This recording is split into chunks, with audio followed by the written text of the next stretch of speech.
The Book of Elsewhere by China Melville and Keane Reeves is a book around a supernatural deity. Yeah, let's call him that.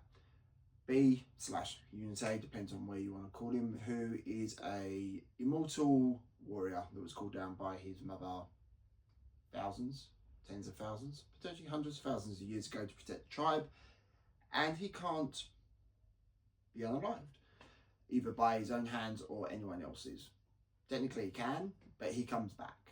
So this is then based in present day, where a load of stuff comes around and he's working for a black ops team, and it unravels that there is just a random member of the team that becomes unalived himself and then comes back to life, and they try and unravel what's going on.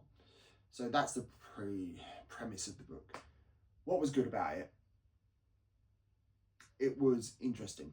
I liked the way they were relationship with him and the pig. Makes sense if you read it.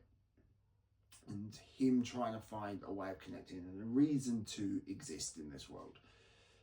But I think that is where it fell down for me as well, is because there was no consequence.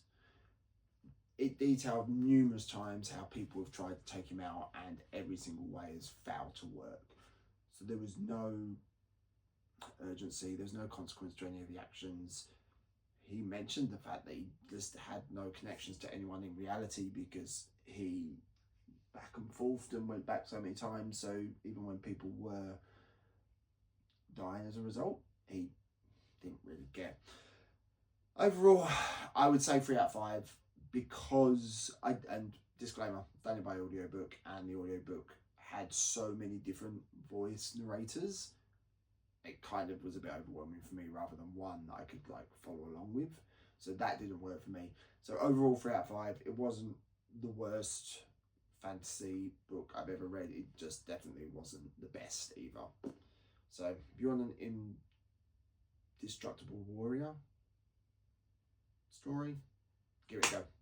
The Book of Elsewhere, Keane Reeves, China Melville. Enjoy.